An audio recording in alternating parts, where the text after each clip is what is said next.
Welcome back. In the chapter of preventive medicine and obstetrics, pediatrics, and geriatrics, in today's session, we are going to discuss about the children in difficult circumstances. So, over the years, some children have been categorized as the children who are living with difficult circumstances, and the categorizations include the homeless and abandoned children. So, we know that homeless children, those living in pavement dwellers, the displaced children, they are homeless children, and abandoned children, the parents abandon these children, they leave them, they abandon them. Okay, those children, they are living with difficult circumstance. And those children who are separated from parents or whose parents cannot take care of them. So the children who are separated from their parents, and the parents who cannot afford to take care of the children, they are living with difficult circumstances. Then we have migrants or refugees. So we know the migrants, they have no place to live, they live on the streets in slums. So the migrants, they are living under difficult circumstance. And refugees, the street children. Then in the fourth point, we have children who are victims of crime. Okay, like trafficking. We know trafficking where the children will be abducted and then they will be abused. So that children who are into trafficking. And we have or trafficked children, we have here victim of crime or trafficked children. And we have the Ujjwala scheme for the prevention of child trafficking. This Ujjwala scheme, it is for the prevention of trafficking and rescuing the trafficked children, and their rehabilitation and repatriation has been done. Under this scheme, we prevent the child trafficking and we rescue those children who are trafficked, and after rescuing them we perform the rehabilitation. They are sent into rehabilitation centers, and then the repatriation, they are sent back to their families and homes. Immortal Traffic Prevention Act was passed in 1956. Since we are studying the children who are the victims of crime or trafficked children, so this trafficked children, under that we have certain schemes to prevent the traffic. They are Children's Act in 1960, Immortal Traffic Prevention Act in 1956, and Ujjwala scheme. Okay. Next, the children of the sex workers, the prostitutions, and the prisoners. So the parents have gone to the jail, so there's nobody to take care of those children. So they are the children with difficult circumstance. And children in bondage, the parents were the slaves of the great people, rich people, and then their children are also doing slavery all their life. So the children in bondage.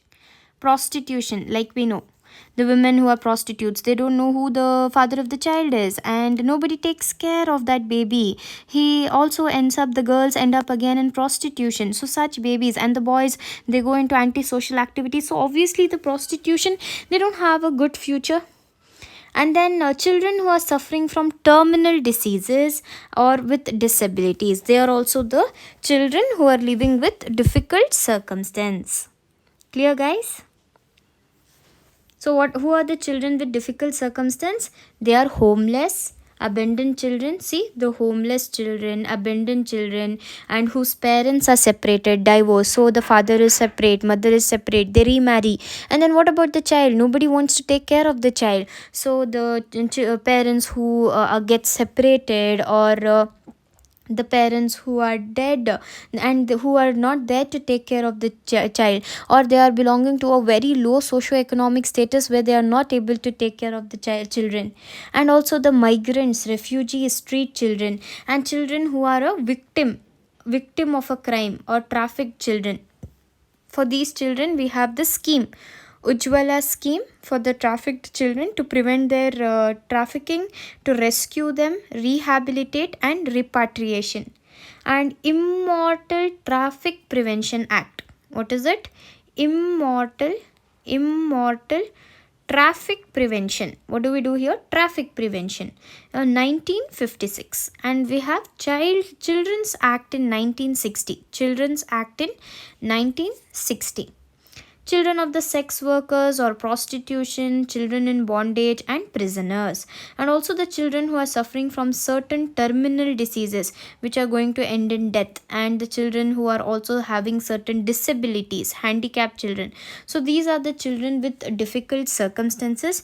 Along with this, we also have certain other children who are along with this, the child trafficking we have already seen, and also the children who are affected by HIV, AIDS, and also by the natural disasters in floods and everything. They get separated from their families. That is also considered as children with difficult circumstances. Also in the families where the girl child is completely criticized, too much of violence is done on this baby.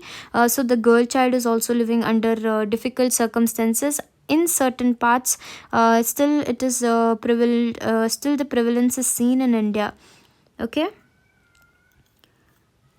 And also the children who are in conflict with the law, those who commit the crimes, the juvenile delinquency. When we studied, we saw the children who are less than 18 years performing crimes. So they will be they will have to attend the trials in the courts, and then they have to be sent to the detention centers. So all of that, those children who are in conflict with the law are also living with the difficult circumstance, and those who are the victims of the crime, like we already saw.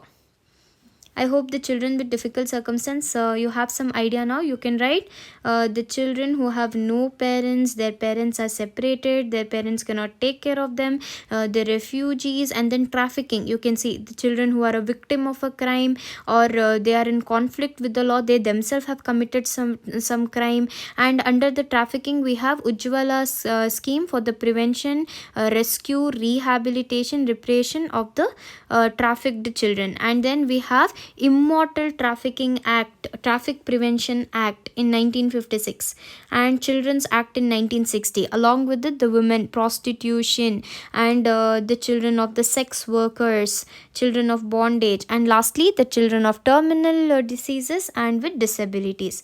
Very clear. Now we are moving on to the child's rights. So there is child's right, where the children have a right to express, that is rights to expression, right to recreation, and right to name and nationality, right to their identity and right to their nationality.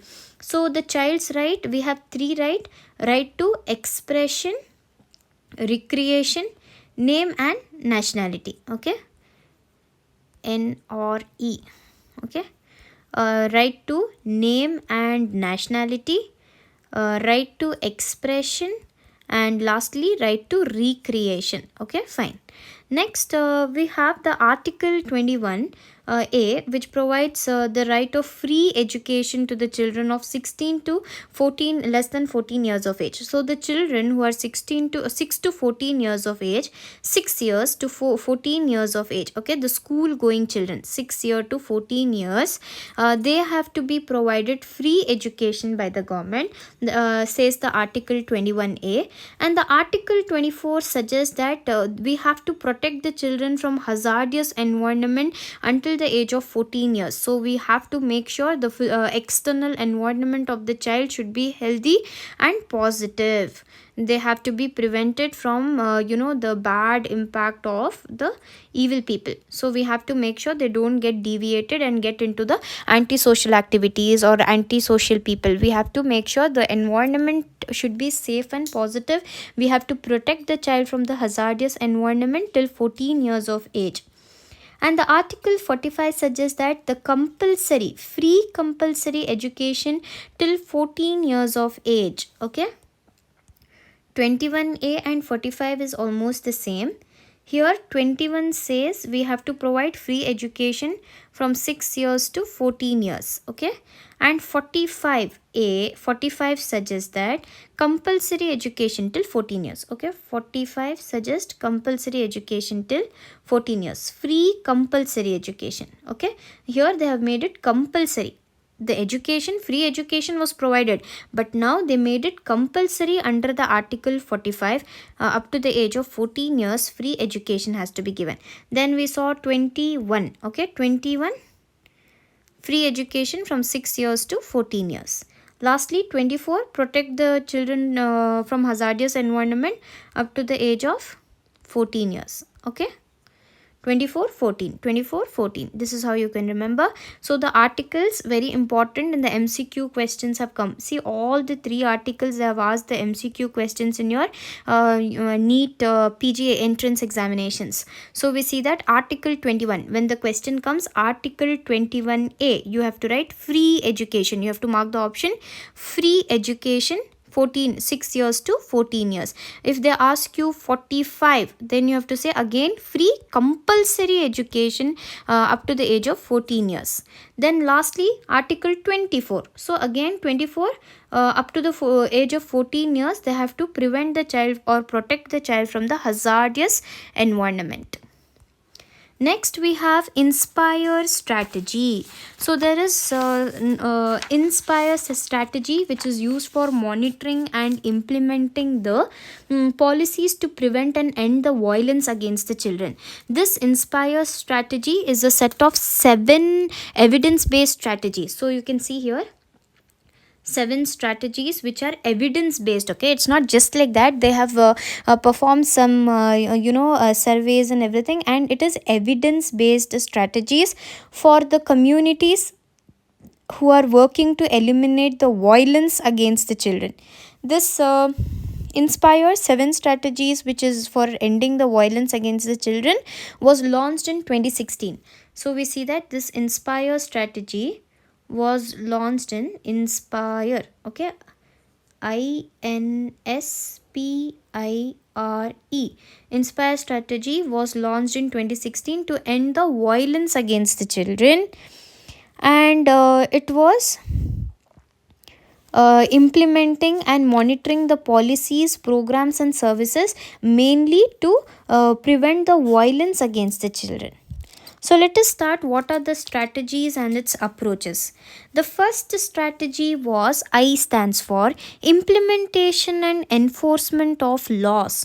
So there is some laws which are implemented and they are enforced.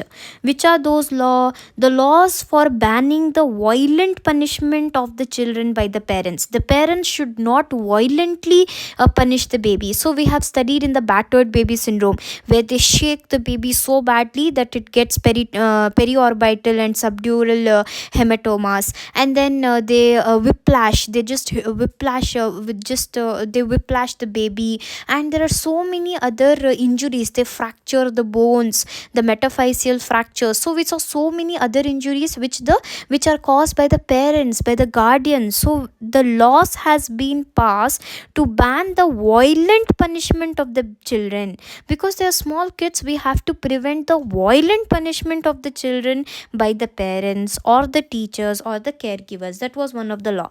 The other law was criminalizing sexual abuse and exploitation of children. We have to make sure that they passed a law so that the exploitation of the children, like we saw sex, they use the children as sex workers. The girls have been trafficked, and they like push them into prostitution, sex workers, and all of that. The criminalization of the sexual abuse as well as the exploitation of the children has to be prevented. Child labor and bondages, keeping the children as bondage, making them slaves, and forcing them to beg, all of that.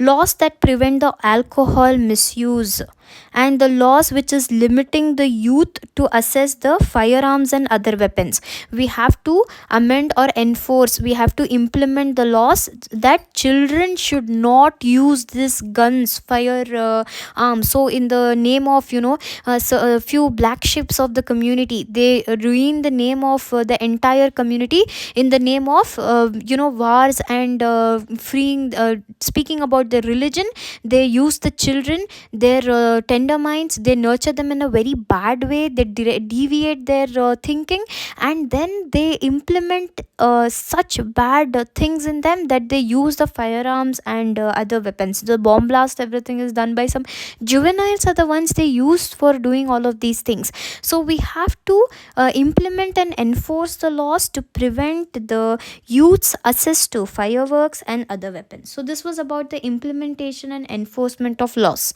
So in the laws, what were the laws we studied? In this point you can write the laws for preventing the exploitation of the children, and laws that there shouldn't be a violent punishment, there shouldn't be a violent punishment by the parent on the children, or by the teacher to the babies or the children. And we also have to enforce a law for preventing the misuse of alcohol, and also enforce and implement the laws to limit the youth access. The youth should not access these firearms and weapons should not be made available, or they should not have any access to these things. This was the implementation and enforcement of the laws. Next we have norms and values. Norms and values is to change the adherence to the restrictive and harmful gender and social norms. So we have certain gender norms, social norms. A boy cannot, there are certain norms and values which are set by our ancestors and great grandparents. They have a clear cut discrimination and adherent social norms between a gender, that is female and male. They have a very bad criticization which is done to a female child. So we have to change these social norms. The sati system, widows cannot remarry, and all of those things we have to female feticide, these things have to be taken care of. Next we have safe environment. In safe environment we have to reduce the violence by addressing the those hotspots where the lots of violence is being done. We have to identify them and try to eliminate those crimes in the society, and we have to spread the violence, improve the good positive environment, provide a safe environment for the children. And next we have parent and caregiver support. So the parent and caregiver support, the caregiving, the care has to be delivered in groups in the community settings. We have to conduct the understandable comprehensive programs and make the parents educate the parents regarding the parenthood, how to give the affection, love, and nurture the children. Because if the parents are not taught, if they don't know the parenthood, then the baby is likely, or the child is likely to get into most of the antisocial activities. So we have to give home visits, and the caregiver has to perform the home visits or conduct programs and educate the parents and the children. Next we have income and economic strengthening. So cash transfers has to be done, and loans which are combined with gender equity training. We have, for the gender equity we have to give loans. So there are various programs. All of these programs we will discuss in the upcoming videos. For now, remember, we perform the economic strengthening by giving cash, by giving loan programs, and the gender norm training has been done. Next we have response and support services, where counseling is done and therapeutic approaches have been done, and we screening also combined with the treatment. For the juvenile offenders, we give the treatment program. In the criminal justice system, we like we studied in the child care clinic. In the previous video, what did we study? The psychiatrists, the psychologists, and then we have counselors. These people will perform the counseling, they will take care of the mental health, and also identify, they diagnose the problem. If it is a neurotic or a psychotic child, if he is going through some problem, mental disease, he will be identified, diagnosed, diagnosed, and we perform the treatment. So this is how we are going to give the response and support services to the juveniles. That is criminal justice system. In the criminal justice system, these juvenile offenders are treated. Next, we have education and life skills. Last is the education. So we have to increase the enrollment of the children in the preschools. We have to enroll the children in preschool, primary school, secondary school. If the child is sent to the school, the good positive environment, healthy environment in the schools, and the teacher pupil student relationship will also have a greater impact on the child. And also, if he is a little deviated, then the teacher can take a note of it and inform the parents regarding it. So the education and life skills can be taught by establishing a safe school environment and improving the child's knowledge about the sexual abuse, and how the child can protect itself from the sexual abuse can also be taught, and teaching them the skills training can be given. And also, the adolescents should intimate the partners violence prevention programs. So they have to involve in these programs, and conduct camps, and we have to educate the children how they can protect themselves from being abused, and give them the skills and training. Okay, this was about the education and life skills. So what did we study in Inspire program? The Inspire program, what is the main objective of this program? It is to monitor the policies, programs, and services, so that we can prevent the violence against the children. To prevent the violence against the children, we enforce the laws, implemented and enforce the laws for the trafficking, and for the child abuse, sexual abuse, and the children should not have access to the weapons, and so on.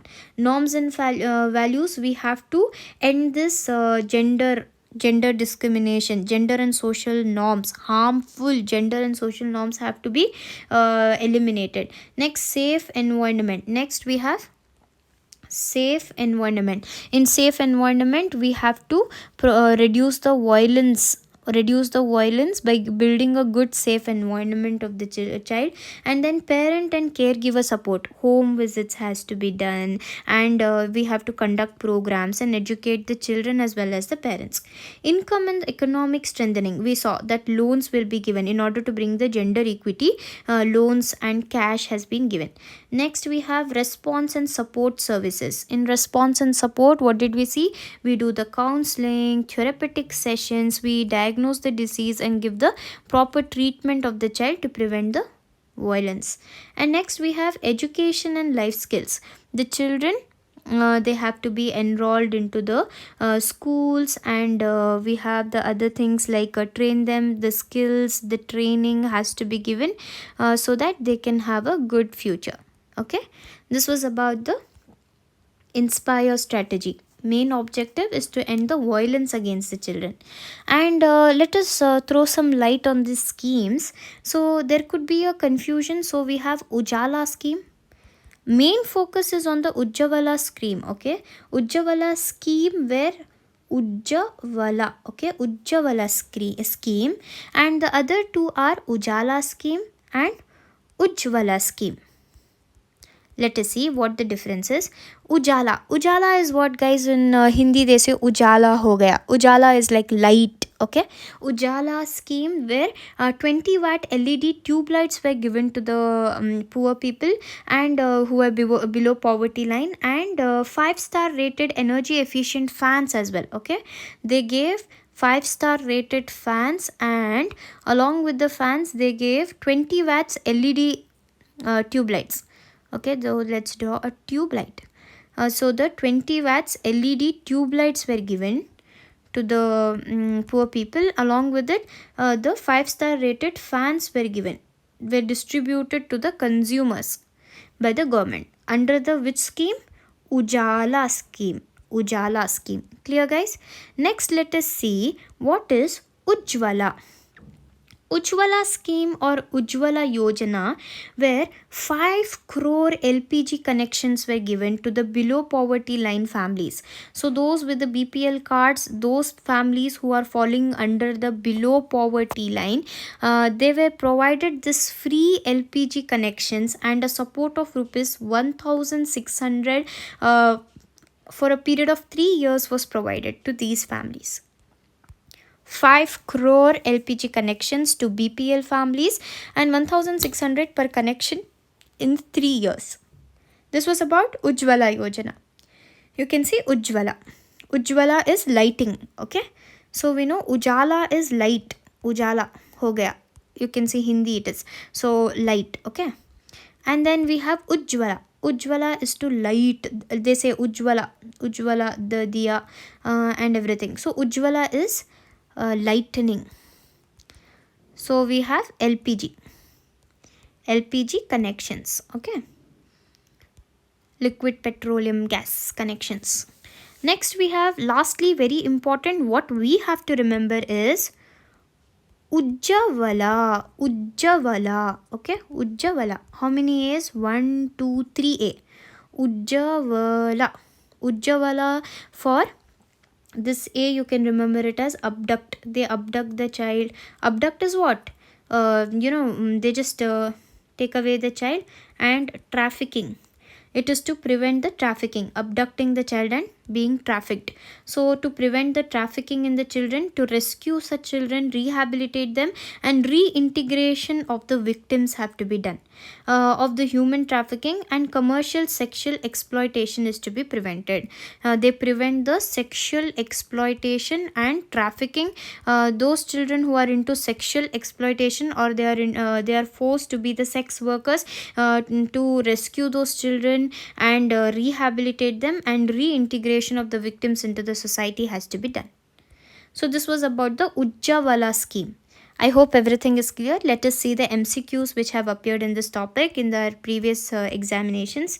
First we have the children under the difficult circumstances. We saw, let us just see children under, we have abandoned children, street, refugees living on the streets, refugees whose parents are separated, and trafficked children, sex workers, prostitution, who are having terminal diseases and disabilities. In that MCQs are, what are the MCQs we saw? Ujjwala scheme. We just saw now. Ujjwala. 3 A's. In that, the A stands for abduction. So the trafficking, where we prevent the child trafficking, and by rescuing them, rehabilitation and repatriation is being done. And Immortal Traffic Prevention Act. Immortal in 1956. Children's Act was passed in 1960. These are the 3 MCQs which were in the previous question papers. Under the child's right, we had right for expression, right for name and nationality, and the other right was right for recreation. Okay, and then the articles, we see 3 MCQs we have in the articles. What is that? We have already studied. Article 21A, free education up to the age of 14 years. 45, free compulsory education up to the age of 14 years. Next we have Article 24, protect. 24, protect the children from a hazardous environment till the age of 14 years. Okay. The other MCQs, yeah, that's all. Ujjwala scheme, if they ask, it is for the prevention of trafficking of the children, to rescue, rehabilitate and reintegration of the victims of human trafficking and commercial sexual exploitation. So this was all about the Ujjwala scheme, and we studied the INSPIRE, that is 7 strategies for ending the violence against the children. The 7 strategies we studied. Okay, I hope everything is clear, and if you like the video, hit the like button and subscribe.